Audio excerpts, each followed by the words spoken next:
किसानों के मसीहा कहे जाने वाले दिवंगत नेता राजेश पायलट की 11 जून को पुण्यतिथि है। 11 जून को हर साल दौसा में इसी दिन एक श्रद्धांजलि सभा का आयोजन होता है, लेकिन इस साल होने वाली श्रद्धांजलि सभा पर हर किसी की निगाहें टिकी हुई हैं, क्योंकि इस बार उनके बेटे सचिन पायलट, जो कि कांग्रेस सरकार के खिलाफ मोर्चा खोले हुए हैं, वो कोई बड़ा ऐलान कर सकते हैं।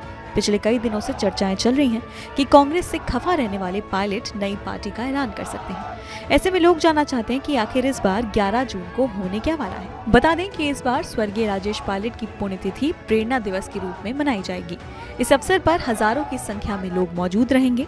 इस श्रद्धांजलि सभा के तहत होने वाली प्रार्थना के बाद कांग्रेस नेता सचिन पायलट कोई बड़ा ऐलान कर सकते हैं। आपको बता दें कि इस कार्यक्रम की तैयारियां पिछले 1 महीने से चल रही हैं। ऐसे में सब जानना चाहते हैं कि आखिर सचिन पायलट के मन में क्या चल रहा है।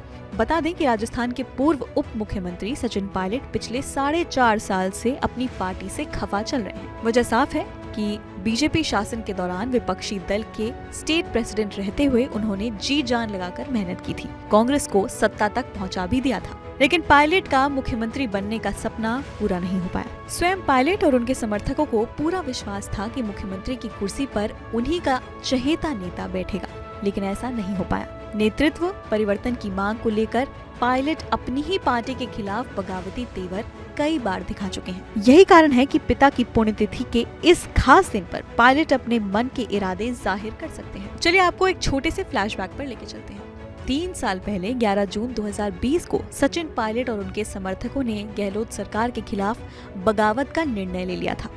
उसी दिन बगावत करना तय किया था, लेकिन इसकी भनक गहलोत गुट को लग गई थी। ऐसे में ठीक 1 महीने बाद यानी 11 जुलाई को सचिन पायलट और उनके समर्थक विधायक राजस्थान की सीमा से बाहर गुमनाम स्थान पर चले गए थे। अगले दिन पता चला कि सचिन पायलट गुट के नेता राजस्थान में नेतृत्व परिवर्तन की मांग करते हुए मानेसर होटल पहुंच गए हैं।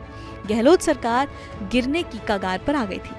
इधर सीएम गहलोत को भी सरकार बचाने के लिए विधायकों की बाड़ेबंदी करनी पड़ी थी। 34 दिन बाद केंद्रीय नेतृत्व और गांधी परिवार के सदस्य पायलट को मनाने में कामयाब हो सके थे, लेकिन जिस समय सचिन पायलट ने पहली बार बगावती सुर अख्तियार किया था, उस समय उनका सचिन पायलट को लेकर क्या कहना था, जरा सुनिए। हम जानते थे कि निकम्मा है, नाकारा है, कुछ काम नहीं कर रहा है, खाली लोगों को लड़वा रहा है।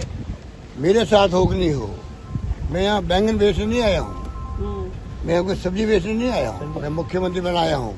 उम्र पीछे है, पद बड़ा होता करीबन। ये तमाम कल्चर मैंने सिखाया यहाँ के नेताओं को, मान सम्मान दिया, पूरा सब कुछ किया। वो व्यक्ति कांग्रेस की पीठ के अंदर छुरा भोंक के जाने के लिए तैयार हो जाए। इस सब के बाद साल 2020 में सचिन पायलट किन शर्तों पर माने थे, ये बात केंद्रीय नेतृत्व और सचिन पायलट ही जानते हैं, लेकिन ये तो तय है कि पायलट को जो आश्वासन दिए गए थे वो पूरे नहीं किए गए हैं। यह हम इसलिए कह रहे हैं क्योंकि इतने लंबे इंतजार के बाद सचिन पायलट ने फिर से अपनी ही सरकार के खिलाफ तेवर दिखाने शुरू कर दिए हैं। इस बार उन्होंने बीजेपी शासन में वसुंधरा राजे के कार्यकाल में हुए घोटालों की जाँच नहीं करने से नाराजगी जताई। 11 अप्रैल 2023 को पायलट ने जयपुर में 1 दिन का अनशन किया और सरकार को जनता से किए वादे याद दिलाए। इस महीने के आखिर तक ये तीनों मांगे नौजवानों के हित में और भ्रष्टाचार के खिलाफ अगर नहीं मानी गई, अभी मैंने गांधीवादी तरीके से अनशन किया है, महीने के आखिर तक अगर कार्रवाई नहीं होती तो पूरे प्रदेश में मैं आंदोलन करूंगा आप लोगों के साथ।